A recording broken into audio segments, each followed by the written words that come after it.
Bonjour à toutes et à tous, on se retrouve sur une vidéo un petit peu différente par rapport à ce que j'ai pu faire précédemment. On va regarder un petit peu les actualités qui sont tombées ces derniers jours, des actualités qui sont d'ailleurs pas nécessairement très positives, et puis essayer d'analyser les conséquences que ça peut avoir sur les marchés financiers, sur l'économie et les conclusions, les ajustements que je peux en tirer sur ma stratégie d'investisseur. Premier mouvement un petit peu, significatif, le bras de fer entre, Donald Trump et les Européens, sur la question du Groenland.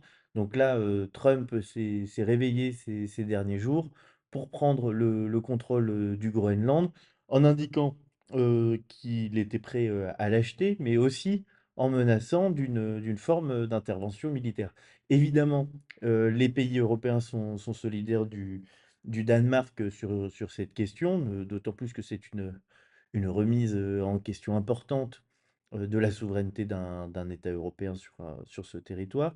Et puis c'est un changement de paradigme assez fort puisque les Européens se retrouvent mis sous pression, et c'est peu de le dire, par un allié historique, dans le prolongement finalement de ce qui avait déjà été fait sur les tarifs au printemps dernier. Et donc l'Europe est dans une situation, elle est un petit peu, seule, contre tous, à la fois, avec une compétition économique extrêmement forte avec la Chine, avec un conflit avec la Russie à sa frontière en Ukraine, et avec un allié, américain, qui pense d'abord à ses intérêts, parfois au détriment de ses alliés historiques, notamment dans le cadre de l'OTAN. Et donc là, quelques annonces, récente sur cette question, puisque Donald Trump, face, aux réticences, naturelles des Européens, a annoncé, l'instauration de tarifs douaniers, d'abord de 10 qui s'appliqueraient à partir du 1er février prochain. C'est ce qu'on voit dans cet article de France Info. Et si le Groenland n'était pas, cédé, ces tarifs passeraient à 25 au 1er juin prochain. Alors, difficile de savoir ce que sera la réaction des marchés, à ce stade. D'une part parce que on commence, à être habitué aux annonces un petit peu tonitruantes, de Donald Trump, et on sait qu'il y va très fort, justement pour se donner des marges de négociation. Et donc, on peut espérer que ces tarifs ne s'appliquent, pas. Il y a un deuxième élément, c'est qu'aux États-Unis, la base juridique même des droits de douane instaurés par Trump, fait débat. Il y a une décision de la Cour suprême, qui est attendue dans les prochaines semaines. On pensait d'ailleurs que cette décision serait rendue cette semaine. Ça n'a pas été le cas et ça devrait arriver dans les prochains jours, même si on peut imaginer que, compte tenu des montants que représentent ces droits de douane, c'est pas imaginable que les États-Unis les remboursent. Mais enfin, c'est un élément qui crée un petit peu d'incertitude. Alors, comment est-ce que nous, on peut essayer d'imaginer les conséquences que ça peut avoir sur les marchés financiers? Bon, bah, j'imagine que dans un premier temps, ça va créer de l'incertitude, économique, et puis, ça va, fragiliser, des valeurs qui exportent vers les États-Unis. Donc on peut imaginer, l'industrie automobile européenne, pour les actions françaises, l'industrie, du luxe, et notamment des valeurs comme, LVMH, ou, toute l'industrie qui est liée aux spiritueux, heu, puisqu'en France, on est quand même plutôt bien positionné sur ces questions-là. Maintenant, sur le long terme, on peut imaginer, que c'est un élément, même s'il crée de l'instabilité, et des difficultés à court terme, que c'est un élément qui va renforcer, la dynamique et la construction européenne, puisque on assiste à une véritable prise de conscience que l'Europe, elle doit se redoter d'une véritable autonomie, stratégique. Alors c'est un processus, qui est lent, qui va pas se faire de manière complètement automatique, mais enfin, on voit bien qu'il y a un changement de paradigme, notamment chez les dirigeants européens, mais y compris aussi, dans les populations, avec les questions de souveraineté qui remontent de manière extrêmement importante ces dernières années. Et donc, le marché européen qui est, pas suffisamment, ou peu valorisé par rapport à sa valeur, si on le compare par exemple aux valeurs américaines, on peut imaginer que sur du moyen long terme, il bénéficie, de ce phénomène, sous réserve qu'évidemment les dirigeants, européens, prennent des décisions et arrivent à se mettre d'accord et donc là, il y a aussi une forme de pari. Pour ma part, la manière dont j'entends ajuster ma stratégie d'investissement, suite à ces actualités. Alors moi, je vous le disais dans les premières vidéos, j'ai une stratégie où, je mets la plupart de mes nouveaux apports sur un indice, enfin sur un ETF qui reproduit l'indice MSCI World. Donc je suis finalement très exposé aux États-Unis et donc moi je pense que je vais renforcer les valeurs qui m'exposent à l'Europe. Pour deux raisons. Je le disais tout à l'heure, je pense que sur du long terme, les valeurs européennes vont monter. D'ailleurs, on le voit quand on regarde l'indice qui reproduit les 50 plus grandes valeurs européenne, bah, sur 6 mois, on a une performance de 13%.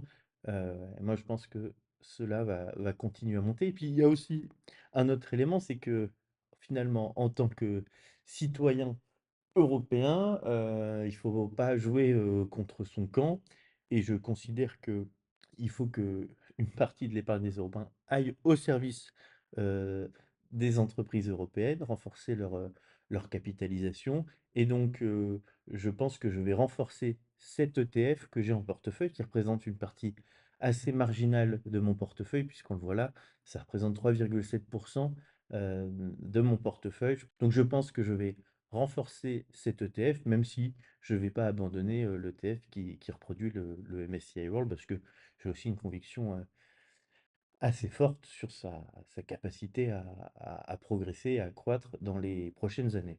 Autre actualité qu'on a pu observer ces derniers jours, c'est l'évolution du débat budgétaire en France. Alors comme vous le savez, on n'a pas pu avoir de budget au 31 décembre 2025, donc là on est dans un régime qui est un petit peu particulier, puisqu'on a une loi spéciale qui a été votée, qui reproduit les crédits budgétaires de l'année 2025, mais qui empêche les progressions de financement, notamment par exemple sur le financement de nos armées. Il y a une loi de programmation militaire qui prévoit une trajectoire de croissance très forte des crédits liés à la défense, et ça rejoint l'actualité précédente. Bah, tant qu'on a une loi spéciale et pas de budget sur l'année 2026, bah, ces grandes priorités, elles sont bloquées. Donc, Sébastien Lecornu est dans une situation qui est pas simple sur le plan politique. Il a fait le pari de donner la responsabilité au Parlement de trouver un compromis pour avoir un budget. On voit que c'est pas gagné, qu'on rentre sur la deuxième quinzaine du mois de janvier sans voir d'accord entre les différentes forces qui sont au Parlement. Et donc, vendredi après-midi, le Premier ministre a fait des annonces pour essayer de sortir de l'impasse. Il a annoncé tout un tas de mesures qui sont résumées ici dans cet article des Échos, notamment des mesures qui visent à contenter un petit peu toutes les forces politiques. D'une part, des mesures relativement sociales, la généralisation du repas à 1 € pour les étudiants, la hausse de la prime d'activité qui vient finalement accompagner les travailleurs les plus modestes et là qui peut enfin, c'est une mesure à la fois sociale, mais qui peut aussi envoyer des marqueurs à destination des forces politiques du centre et de la droite, puisque c'est aussi un geste vis-à-vis enfin, de la population qui travaille, et puis des mesures qui visent à rassurer une partie de la population, puisqu'il annonce que ces mesures sociales, elles ne seront pas financées par une augmentation de la fiscalité des ménages. Et d'ailleurs, il a annoncé qu'il renonçait à l'année blanche, on le voit ici, sur les APL. Il a annoncé des hausses des moyens pour le logement social, pour le fonds vert. Enfin, finalement, il fait tout un tas d'annonces qu'il va falloir financer, qui vont coûter assez cher. On voit bien qu'il a un petit peu de mal à atterrir sur les objectifs de réduction du déficit public enfin, qui est un sujet qui est relativement prégnant en France, mais il faut bien trouver un accord avec les forces politiques. Et donc, ce qu'on comprend de ces annonces, notamment sur le fait de ne pas augmenter la fiscalité sur les ménages, c'est que ce sont les entreprises qui vont financer une partie de ces mesures nouvelles. Et donc, on voit dans cet article-là qui a été publié sur le site de Boursorama aujourd'hui que la surtaxe sur les grandes entreprises, qui était censée être exceptionnelle en 2025, elle devrait être reconduite l'année prochaine dans le cadre du prochain PLF. Donc ça, c'est une taxe, là, quand on reprend ce qui est affiché sur le site du ministère des Finances, qui concerne toutes les entreprises qui sont soumises à l'impôt sur les sociétés avec un chiffre d'affaires supérieur à 1 milliard d'euros.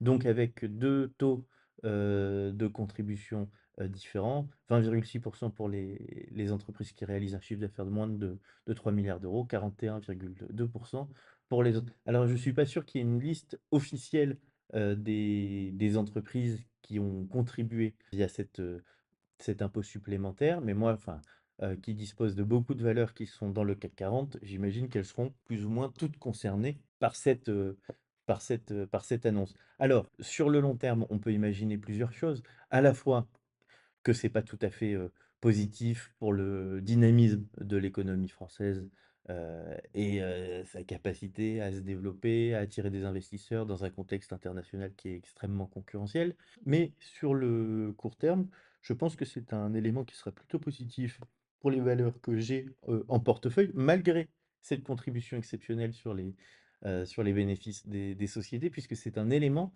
qui va contribuer à la stabilité politique du pays. Puisque là, on voit que le patron du Parti socialiste, Olivier Faure, annonçait dans la presse aujourd'hui qu'il était prêt à ne pas voter la censure du gouvernement. Et donc, c'est un petit peu le Parti socialiste qui est le maître du jeu pour faire adopter ce budget, puisque s'il décidait de ne pas censurer le gouvernement, celui-ci ne tomberait pas. Et donc, on aurait un budget qui pourrait être adopté. Et donc cet élément de stabilité budgétaire et politique pour le pays, c'est quand même un élément qui est plutôt positif, puisque on l'a vu, les marchés réagissent difficilement à chaque fois qu'il y a de l'instabilité politique dans le pays, notamment parce que ça commence à durer et que c'est pas un climat extrêmement positif pour faire des affaires, pour se développer. Et puis une entreprise, pour en croissance, elle a besoin de pouvoir se projeter à moyen, long terme. Donc voilà un petit peu les conclusions que je tire de ces 2 grandes actualités de ces derniers jours. Je me laisse encore la fin du mois pour réfléchir à la manière dont j'ajusterai mon DCA mensuel. Une chose est sûre, c'est que je vais continuer d'investir en bourse parce que je pense que c'est là qu'il y a de la croissance. Et puis moi, je suis investisseur long terme. Donc finalement, ces éléments de crise, je les vois plutôt comme des opportunités, à la fois pour acheter quand c'est pas cher. Et je pense que de toute façon, sur du long terme, ça finira toujours par monter avec une performance, pour peu que je mesure bien le risque, qui sera toujours plus intéressante que ce que je mets sur des livrets. N'hésitez pas à me dire ce que vous pensez de tout ça, si vous êtes d'accord avec mon analyse ou si vous pensez que je raconte absolument n'importe quoi. Dites-moi aussi si c'est un type de format qui vous intéresse, si ça vous est utile vous aussi pour affiner votre stratégie d'investissement. Et puis de manière générale, je suis preneur de vos retours sur les vidéos, leur qualité, la manière dont je pourrais améliorer les choses sur cette nouvelle chaîne. Merci à tous et puis à très bientôt.